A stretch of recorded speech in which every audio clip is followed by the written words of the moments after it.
الحمد للہ الکبیر المتعال، تمام تعریف اللہ کے لیے ہے جو بزرگ و برتر، غلبہ و جبروت والا، صاحب جلال اور سخت طاقت والا ہے۔ تنہا اسی کے لیے جمال و کمال ہے، اسی کے لیے دعا یا حق ہے۔ وہ اپنی مخلوق کے ساتھ جو چاہے کر گزرنے والا ہے۔ آسمانوں اور زمین میں جو کچھ ہے وہ سب صبح و شام اس کی تسبیح بیان کرتے ہیں۔ میں گواہی دیتا ہوں کہ ایک اللہ کے سوا کوئی معبود برحق نہیں، اس کا کوئی شریک نہیں، اور میں گواہی دیتا ہوں کہ محمد اللہ کے بندے اور رسول ہیں جو اچھے اخلاق و خصال والے ہیں۔ آپ کو جامع ترین کلام و گفتار دیا گیا، آپ نے معافی کو اپنایا، بھلائی کا حکم دیا اور اذیت اور لڑائی سے منع فرمایا۔ اللہ کا درود و سلام ہو آپ پر، آپ کی بیویوں، آپ کے صحابہ و آل پر، اور ان لوگوں پر جو تا قیامت ان کے طریقے پر چلیں اور ان کی ہدایت کی پیروی کریں اور بہت زیادہ سلامتی نازل فرمائیں۔ اما بعد، لوگوں اپنے رب سے کما حق ہو ڈریں اور اسلام کا مضبوط کڑا تھام لیں، اور اللہ سے اس کے دین اور اس کے نبی کی سنت پر ثابت قدم رہنے کی دعا کریں کہ قرار والی جنت میں رحمان کے دیدار سے سرفراز ہوں گے۔ اے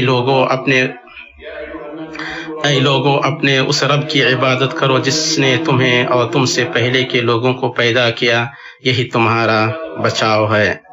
اللہ کے بندو، کوئی بندہ ایسا نہیں جس میں نقائص نہ ہوں، یہ اللہ کی اس کی مخلوق میں سنت ہے، اور لوگوں کے نقائص میں کوئی نقص نہیں دیکھا گیا جو کمال کی طاقت رکھنے والوں کے نقص اور امتیاز کے لائق لوگوں کی لاپرواہی کی طرح ہو۔ امتیاز اللہ کے بندو وہ مقصد ہے جس کی جستجو ہر باشعور معاشرہ اور ہر باہمت فرد کرتا ہے۔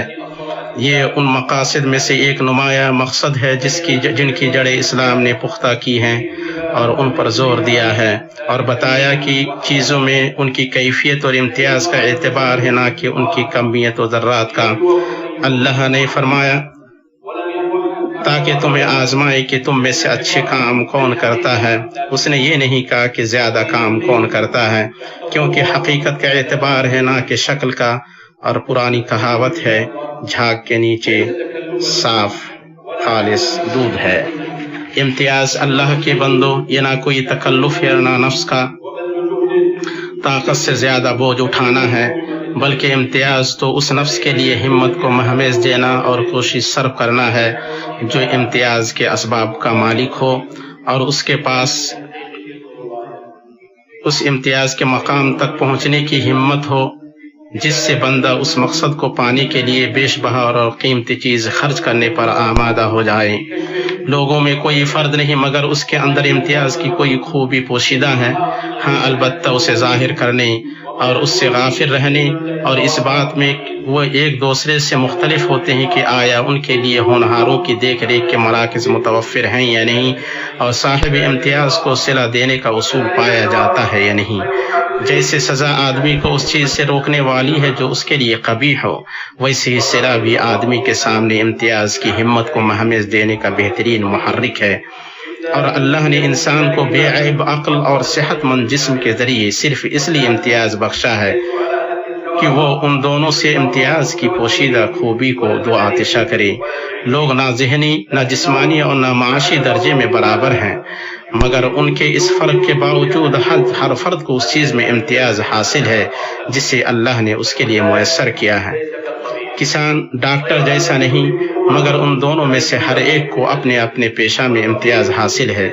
فقیہ قلمکار کی طرح نہیں، لیکن ان دونوں میں سے ہر ایک اپنے اپنے فن میں صاحب امتیاز ہے۔ امتیاز حقیقت میں کوئی مطلق خوبی نہیں جس میں نسبیت داخل نہ ہو۔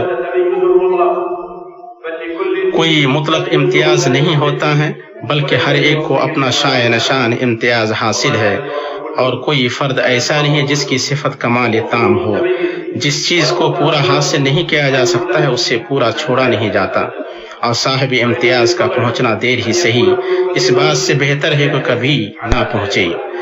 اگر وہ صف اول میں نہ ہو سکے تو اس بات کی کوشش کرے کہ صف آخر میں نہ ہو۔ ہو سکتا ہے کہ اس کا امتیاز اس بات میں ہو کہ اس وقت ناکام نہ ہو جس وقت ناکاموں کی کثرت ہو، جیسا کہ اس کا عدم امتیاز اس وقت ناکامی شمار ہوگا جب امتیاز والوں کی کثرت ہو، اور اس میں ٹھوکر کھانا داخل نہیں، کیونکہ ٹھوکر کھانا امتیاز کے دروازوں میں سے ایک دروازہ ہے جن کے واسطے سے ہی امتیاز تک پہنچا جا سکتا ہے۔ محض ٹھوکر کھانے میں کوئی عیب نہیں، بلکہ ایک ہی ڈھنگ سے بار بار ٹھوکر کھانے میں عیب ہے۔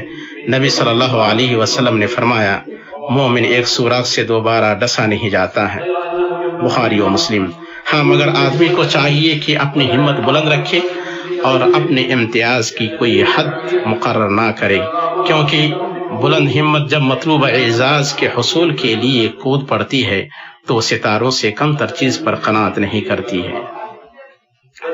امتیاز حقیقت میں اللہ کے بندوں موجود کا خرچ کرنا ہے، غیر موجود کا تکلف کرنا نہیں، اور ہر آدمی ان میدانوں کو بہتر جانتا ہے جن وہ امتیاز کے لائق ہے، اور ان میدانوں کو بہتر جانتا ہے جو نہ اس کے لائق ہیں اور نہ وہ ان کے لائق ہیں۔ نبی صلی اللہ علیہ وسلم اپنے صحابہ کے سامنے یہ معنی واضح کرتے جب ان میں سے ہر ایک کی ہمت محسوس کرتے۔ چنانچہ جب ایک آدمی نے آپ کے پاس آ کر اپنی حالت کی شکایت کی کہ اے اللہ کے رسول، اسلام کے احکامات مجھ پر زیادہ ہو گئے ہیں، اس لیے آپ مجھے ایسا حکم دیں جس سے میں چمٹا رہوں۔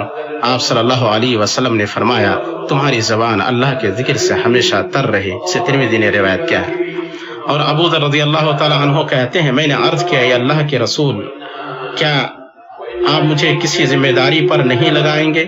سو آپ صلی اللہ علیہ وسلم نے اپنا ہاتھ میرے کندھے پر مار کر فرمایا، اے ابو ذر، تم کمزور ہو اور یہ امانت ہے، یہ قیامت کے دن رسوائی اور شرمندگی ہے، سوائے اس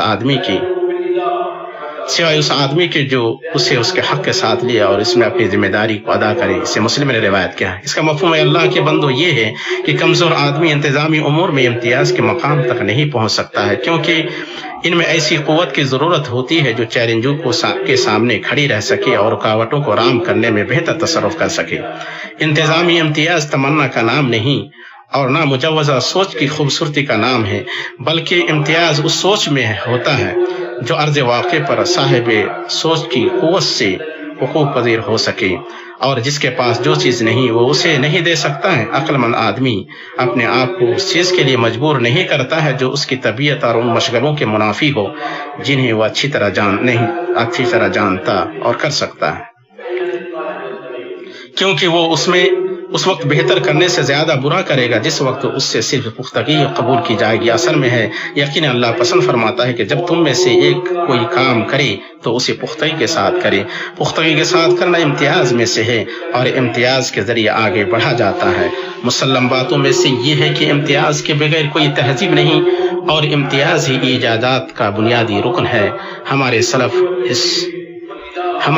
اس امتیاز ہی سے بلندیوں تک پہنچے جس کے ذریعے انہوں نے اپنے عہد کے تمام علوم میں اضافہ کیا، یہاں تک کہ دوسرے لوگ ان کے محتاج تھے۔ سو حکمرانی، قانون سازی، انتظام، طب و فزکس وغیرہ علوم و معارف و صنعت کاری میں انہی کو سبقت حاصل تھی جن سے عمومی انسانیت کو پورا فائدہ پہنچایا، اور اس وقت ان کے نزدیک امتیاز کے اہم ترین اسباب میں سے اختصاص کا لحاظ کرنا تھا، کیونکہ اختصاص کو پھلانگنا لغزش میں پڑنے اور سیدھی راہ سے منحرف ہونے کا سبب ہے۔ جیسا کہ ابن حجر رحمہ اللہ نے کہا، جس نے اپنے فن کے علاوہ دوسرے فن میں گفتگو کی وہ عجیب غریب چیزیں لے آیا۔ اختصاص بلا شبہ ہنر میں اضافہ کرتا ہے جو کمال، کھوج اور ایجاد تک لے جاتا ہے، اور اختصاصوں کے باہم اختلاف اور مزاحمت سے پیدا ہونے والی انارکی کو روکتا ہے، خصوصاً جب اختلاف تضاد کا ہو، تنوع کا نہیں۔ امت کے سلف کا یہ حال تھا کہ وہ امتیاز کو آپس میں بانٹے ہوئے تھے، ان میں سے ہر ایک کو اس چیز میں امتیاز تھا جو اللہ نے اسے نوازا تھا۔ چنانچہ زید بن ثابت رضی اللہ تعالی عنہ کو زبانیں سیکھنے میں امتیاز تھا، یہاں تک کہ انہوں نے 15 دنوں میں سریانی زبان میں کمال حاصل کر لیا۔ ابو ہریرہ رضی اللہ تعالی عنہ کو نبی صلی اللہ علیہ وسلم کی احادیث یاد کرنے میں امتیاز تھا، یہاں تک کہ ان سے 4000 سے زیادہ حدیثیں مروی ہیں۔ اور خالد بن ولید رضی اللہ تعالی عنہ کو اپنی عسکری ذہانت اور جنگی مہارت کی وجہ سے سپہ سالاری میں امتیاز تھا، یہاں تک کہ رسول اللہ صلی اللہ علیہ وسلم نے ان کا نام اللہ کی سونتی ہوئی تلوار رکھا۔ اور مصطفیٰ صلی اللہ علیہ وسلم سے مروی ہے کہ آپ نے فرمایا، تم میں فرائض کے سب سے زیادہ جاننے والے زید ہیں۔ آپ صلی اللہ علیہ وسلم سے ثابت ہے کہ آپ نے حسان بن ثابت رضی اللہ تعالیٰ عنہ کو سراتے ہوئے فرمایا کہ وہ صحابہ میں سب سے بڑے شاعر، اور فرمایا علی ان میں سب سے زیادہ فیصلہ کرنے والے، معاذ حلال و حرام کے سب سے زیادہ جاننے والے، اور ابو عبیدہ بن جراح اس امت کے امین ہیں۔ اور یہ وہ امتیاز ہے، اور یہ وہ لوگ تھے جنہیں اللہ نے ہدایت دی، انہی کی اقتداء کریں۔ اللہ تعالیٰ مجھے اور آپ کو کتاب و سنت سے فائدہ پہنچائے۔ میں اپنی یہ بات کہہ رہا ہوں اور اللہ تعالیٰ سے اپنے لیے اور آپ کے لیے ہر طرح کی گناہ سے مغفرت طلب کرتا ہوں۔ آپ بھی اس سے مغفرت طلب کریں، بے شک وہ بڑا بخشنے والا مہربان ہے۔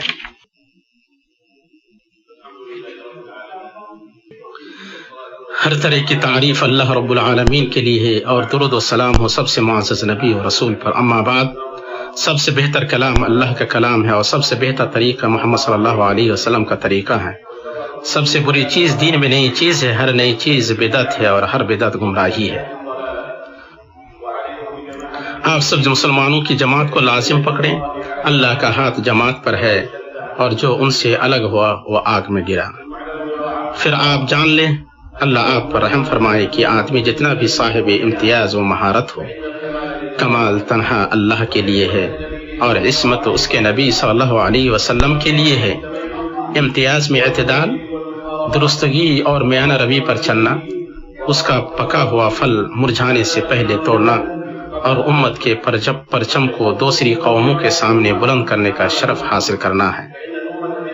امت اپنے ان فرزندوں کی وجہ سے ہے جو پوری امت کی نمائندگی کرتے ہیں، اور ان کی امتیاز کی طاقتوں کی وجہ سے ہے جو سبقت حاصل کیے بغیر بیکار نہ جائیں۔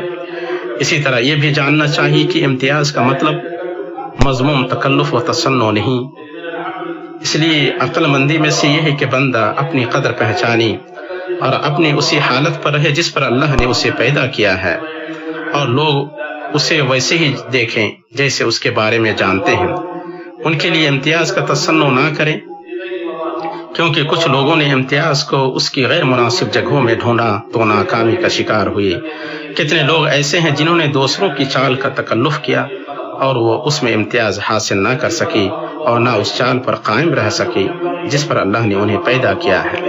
اسی طرح اللہ نے جسے امتیاز سے نوازا ہے اسے چاہیے کہ غرور و خود پسندی سے بچے، کیونکہ اس کا امتیاز کے قریب ترین جگہوں سے حاصل ہے، اور غرور جیسی کسی چیز نے انسان کو تباہ نہیں کیا ہے۔ مزید یہ بھی معلوم رہے کہ امتیاز انسان کا خود کا اپنی ہمت، محنت اور ہاتھ سے کمایا ہوا عمل ہے، نہ کہ دوسروں کے کندھوں پر سوار ہو کر اور دوسروں کے امتیاز و کمال کو چرا کر اپنی طرف منسوب کر کے، یا اس کا سہرا صرف اپنے سر لے کر، جبکہ اس امتیاز تک پہنچنے میں اس کے ساتھ دوسرے بھی شریک ہیں۔ یہ سب گھناؤنی جال سازی اور جھوٹ کا لباس پہننے میں شمار ہوتے ہیں۔ ہم اور آپ اللہ سے اس کی پناہ لیتے ہیں۔ یہ کیسے نہ ہو جبکہ نبی صلی اللہ علیہ وسلم نے فرمایا، وہ شخص جو اس چیز سے آسودہ ہو جو اسے نہیں دی گئی ہے، جھوٹ کا جوڑا پہننے والے کی طرح ہے۔ متفق علیہ۔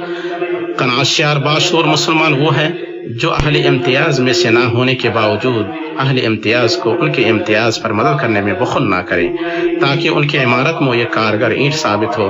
نبی صلی اللہ علیہ وسلم سے ثابت ہے، آپ نے فرمایا، بہت سے فقہ والے اپنے سے زیادہ فقیہ تک فقہ پہنچانے والے ہوئے ہیں، اور اللہ تعالی ہدایت دینے والا، توفیق دینے والا۔ اس کے بعد آپ نبی صلی اللہ علیہ وسلم پر درود بھیجے جو صاحب حوض کوثر ہیں۔ اللہ تعالیٰ نے اس کی شروعات کی پھر فرشتوں سے، اس کے بعد آپ سے، اے مومنوں، اللہ تعالیٰ اور اس کے فرشتے اس نبی پر درود بھیجتے ہیں۔ اے ایمان والو، تم بھی ان پر درود بھیجو اور خوب سلام بھی پڑھتے رہا۔ اے اللہ، تو آپ پر اور آپ کی ذریت پر، صحابہ پر درود نازل فرما۔ اے اللہ، تو راضی ہو جا خلفاء راشدین ابو بکر، عمر، عثمان سے اور تمام صحابہ سے اور تابعین سے، اور ان کے ساتھ ہم سے بھی راضی ہو جائے یا ارحم الراحمین۔ اے اللہ، تو اسلام اور مسلمانوں کو غلبہ عطا فرما۔